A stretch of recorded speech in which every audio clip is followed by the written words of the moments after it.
When someone plays with your heart, it leaves a mark deeper than most people realize. It's not just the betrayal. It's the feeling that your love, time, and energy were toyed with like they meant nothing. You start to question your worth, replay every conversation, and wonder how you didn't see it coming. But here's the truth. His behavior says far more about him than it ever will about you. And the best revenge? It's not petty, it's not loud, it's powerful, silent self-respect. This isn't about making him suffer. It's about making sure you never suffer like that again. If he played with you, let him regret it. Not through drama, but through your transformation. Because nothing stings more than realizing the person you once took for granted became completely untouchable.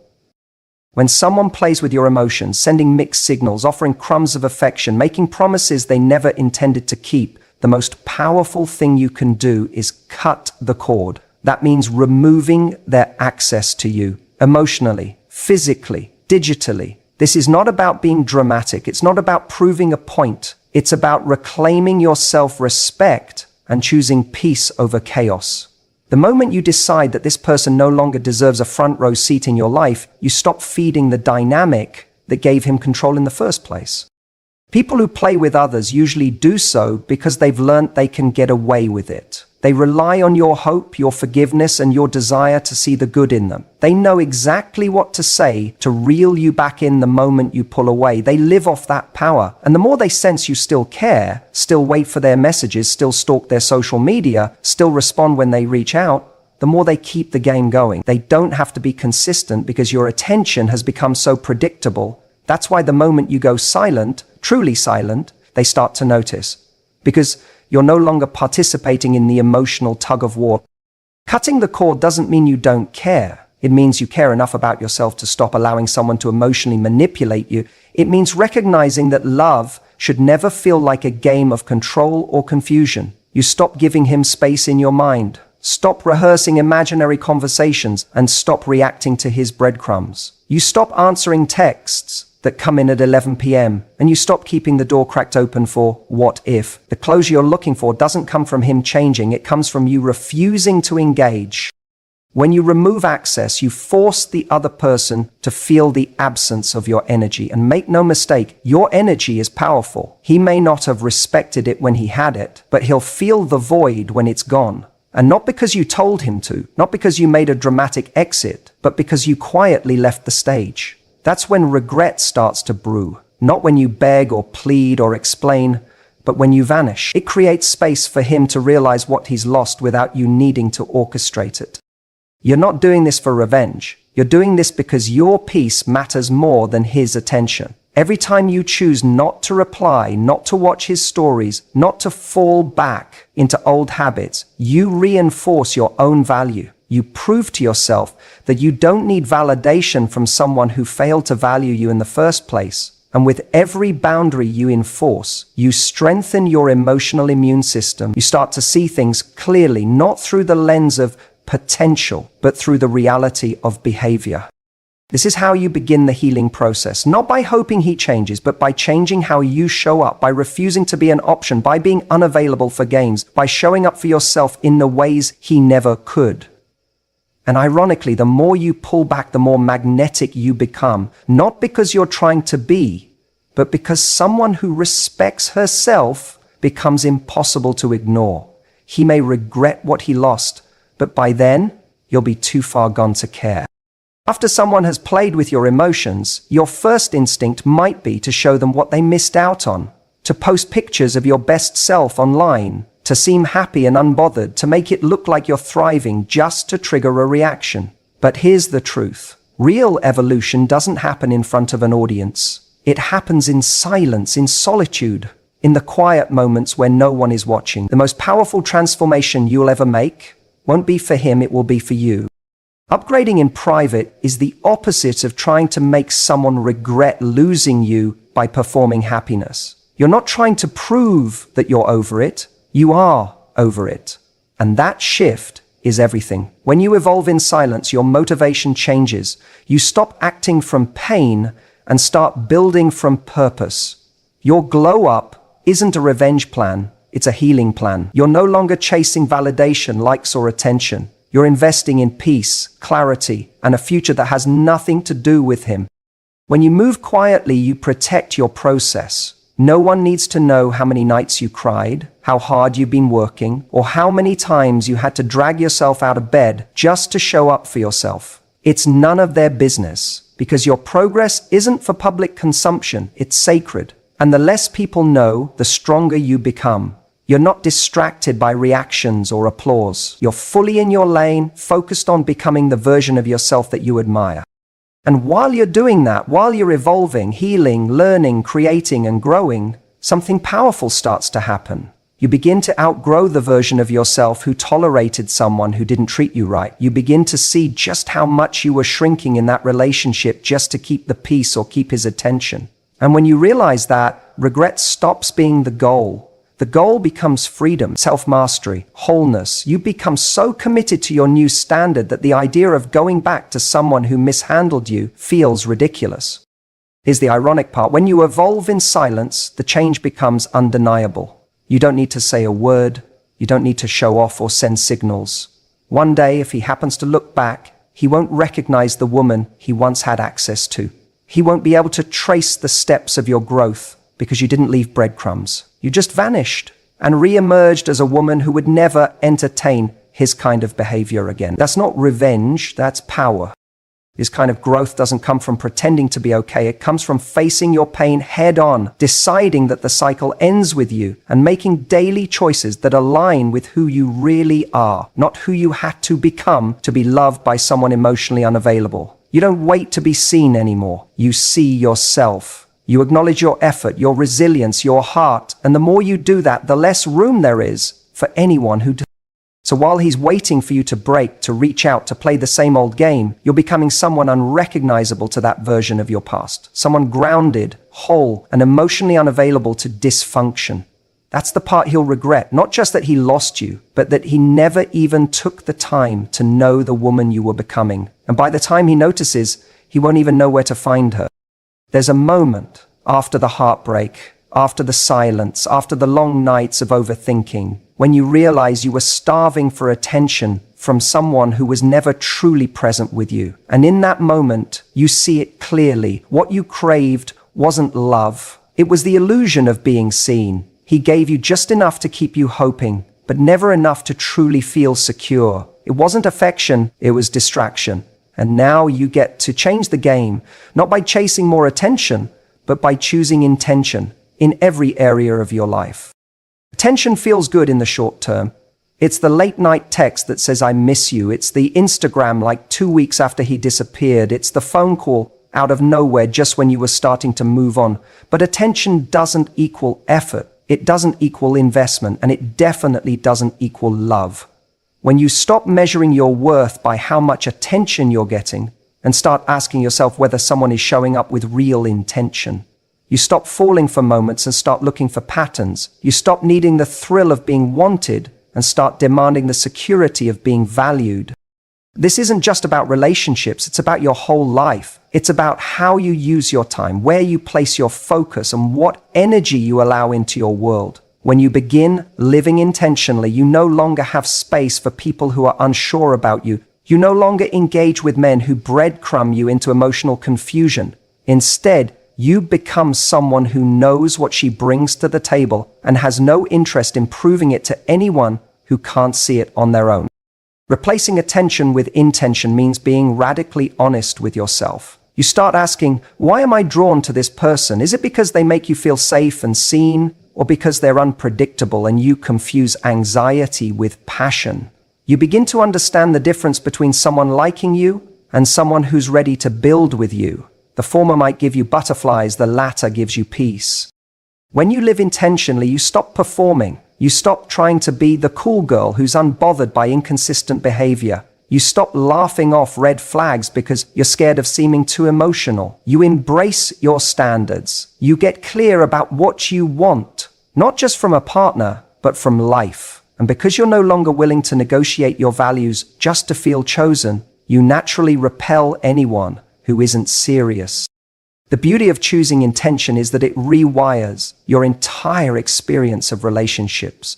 You stop looking for closure from the wrong people because you're no longer chasing empty validation. You no longer mistake a spark for substance. You no longer fantasize about potential. You're grounded in the present, in reality, in what's actually being offered, not what you hope will change one day. And in that clarity, you find your power.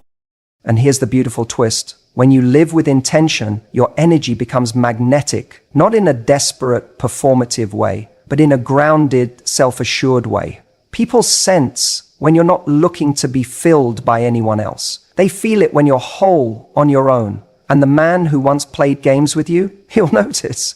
Not because you went out of your way to show him, but because you stopped needing him altogether. Your detachment will say everything your words don't need to. He'll regret taking your attention for granted when he sees you only offer it to those who show up with true intention.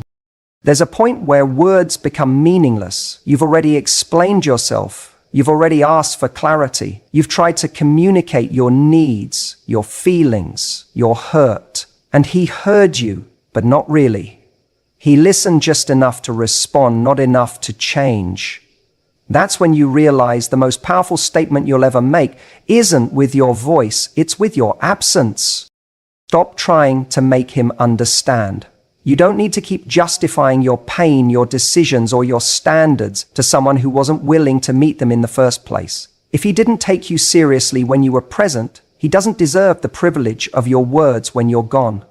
There's a kind of dignity that comes from silence. Not cold, punishing silence, but firm, calm, detached. It's the silence that says you had my attention, you had my care, you lost it. And that silence echoes in a way words never could.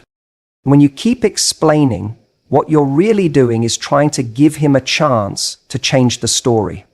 You're hoping that if you just phrase it differently, he'll finally get it. But someone who didn't respect your words the first 10 times isn't going to suddenly transform on the 11th. The truth is, if he was capable of stepping up in the ways you needed, he would have already. And your willingness to keep explaining only teaches him that he can disrespect your boundaries and still get access to your heart. Letting your absence speak is an act of emotional discipline. It means resisting the urge to send that final message. It means deleting the paragraph you wrote at 2 a.m., trying to explain why you're walking away. It means trusting that if someone doesn't value your presence, they're not going to learn to value it through another explanation. They're going to feel it when it's gone. You don't need to be cruel. You don't need to be passive-aggressive. You just need to be done. And here's the shift. You stop seeking understanding from him and start seeking peace for yourself. You turn that energy inward, you journal it, you process it, you talk to people who actually care to understand you. And in doing so, you begin to realize how much power you gave to someone who wasn't equipped to hold it. You start to forgive yourself, not for loving him, but for expecting more than he could give. And from that forgiveness, you step into clarity. You stop needing him to acknowledge your pain because you acknowledge it. And that's enough. The moment you stop trying to teach someone how to treat you is the moment you reclaim your time, your energy, and your worth. It's not your job to raise him emotionally. It's not your responsibility to keep explaining what respect looks like.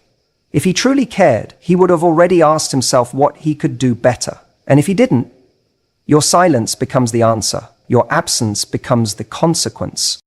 And eventually that absence will register. Maybe not today, maybe not next week, but one day, when the noise in his life quiets down, he'll notice the space you used to fill. He'll reach for the comfort of your words and find only silence. He'll want the access he used to take for granted and realize it's gone. And by then, it won't be about whether or not he regrets it. It'll be about the fact that you're no longer the woman who waits to be understood. You're the woman who understands herself. And that's the version of you he'll never get back. It's so easy to get stuck in nostalgia, to lie in bed and replay the highlights reel of your relationship. That one weekend where things felt perfect, that night he looked at you like you were the only person in the room, those texts that made your heart race. Your brain will do everything it can to protect your heart from pain, even if that means painting over the red flags with rose-colored memories. But here's the hard truth. The version of the relationship you're clinging to might have only existed in your hopes, not in the reality of how he treated you. Romanticizing the past is like rereading the same chapter in a book you've already outgrown. You know how it ends, and deep down you know it wasn't a happy ending. But because you're afraid of the unknown, you keep going back to what's familiar. You keep telling yourself that maybe it wasn't that bad. Maybe if you just said something differently or been more patient or less emotional, things would have turned out better. That line of thinking doesn't just trap you in the past, it makes you doubt your own truth.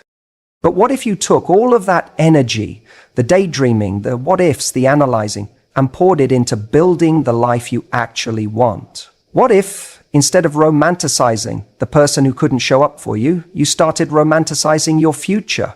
Not some fantasy version of him, but a future where you're deeply respected, emotionally safe, and fully expressed. A future where you wake up next to someone who brings you peace, not anxiety. Where you don't have to guess how they feel. Where your softness is met with strength, not silence. When you shift your focus to your future, something powerful happens. You stop asking, why didn't he love me enough? And start asking, why did I accept less than I deserved? You stop obsessing over the version of yourself that was trying so hard to be enough for someone else, and you start becoming the version of yourself that doesn't need to beg for love. You begin to imagine what it would feel like to be adored, not tolerated, not almost chosen, but seen and celebrated for exactly who you are. Romanticizing your future also means romanticizing the journey that gets you there, the healing, the glow up, the rediscovery of who you are outside of that relationship. It's not always glamorous. Some days it will feel like 2 steps forward and 5 steps back. But every small decision you make, every boundary you enforce, every time you choose not to reach out, every time you invest in yourself, is a vote for the future you're building. And that version of you, she's not mourning a man who couldn't meet her needs. She's thriving because she finally decided to meet her own. Don't get distracted by the illusion of what could have been. That version of the story only exists in your mind. If he was capable of showing up the way you needed, he would have. And if he ever becomes that man, it'll be too late, because you'll have outgrown the girl who would have settled for so little. That's what he'll regret. Not just losing you, but losing access to a future he was never ready for. And you don't need to prove anything to him. You don't need to post about your healing or show him how well you're doing. Just keep building, keep growing, keep falling in love with the life you're creating, because eventually the day will come when you look back, not with longing, but with clarity, and realize the past wasn't something to hold on to. It was the push you needed to become someone who never settles again. When someone exits your life, especially someone you deeply cared for, it's natural to feel like they've taken something from you. Your time, your trust, your energy, your belief in love. And for a while, that loss can feel like a hole in your heart, a space where something used to live. But here's where everything can shift. That space doesn't have to stay empty. His absence doesn't have to be a subtraction. It can become a powerful addition if you let it. Think about it. What if the space he left behind wasn't a void to be mourned, but a room finally cleared for something better? What if, instead of obsessing over what he took, you started asking yourself what he made room for? His absence, painful as it is, creates a powerful invitation for self-discovery, for expansion, for growth that wouldn't have happened if he'd stayed. Sometimes someone walking away is the universe removing what was never solid, never aligned, never meant to stay past the lesson. You get to decide what his absence means. Does it mean you're not lovable? Or does it mean you're being redirected to something higher, something healthier? Does it mean you weren't enough? Or does it mean he was never capable of receiving the depth of love you are offering? The narrative you choose determines how you heal. If you see his departure as a rejection of your worth, you stay stuck. But if you see it as a redirection to your next chapter, you step into power. There's a version of you that doesn't just survive his absence, but uses it. A version that stops checking his feed, stops rereading old messages, and starts asking better questions. What have I learned about myself from this? What standards am I never compromising again? What parts of me did I ignore just to keep him comfortable? That version of you doesn't look at the end as a failure. She sees it as a clearing, a detox, a reset. She uses the pain to refine her focus, to level up, to become unavailable to anyone who shows up half-hearted. The truth is, his absence will only take from your life if you keep giving it meaning that disempowers you. If you see yourself as abandoned, you'll shrink. But if you see yourself as released, you'll rise. He may have exited without apology. He may have left questions unanswered. But that doesn't have to define you. You're allowed to heal without closure. You're allowed to move forward without revenge. The win isn't making him regret losing you. The win is becoming someone who no longer waits for anyone to realize your value. Every time you choose to invest in yourself, instead of chasing his attention, his absence adds something back to you. A little more peace, a little more clarity, a little more strength. You start to rebuild, not just the life you had before, but a new one, designed around you, your dreams, your standards, your rhythm. And in that space he left behind, something extraordinary starts to grow. Self-trust, self-worth, self-love. The very things he could never give you because he hadn't found them in himself. So no, he didn't take your best years. He didn't take your light. He didn't ruin your story. He gave you the contrast you needed to see what you will and won't allow ever again. And that contrast, it's gold. Because when the next man comes along, the one who actually sees you, respects you, and cherishes you, you'll recognize him. Not because he'll be perfect, but because he won't trigger your survival instincts. He'll feel like peace, and you'll only be ready for him because you turned someone's absence into your awakening. At the end of the day, it's not about getting revenge or proving anything to him. It's about reclaiming your power, your worth, and your peace. It's about showing up for yourself in ways you never did before. When you choose to upgrade quietly, replace attention with intention, stop explaining, romanticize your future, and let his absence add to your life, you transform pain into strength and heartbreak into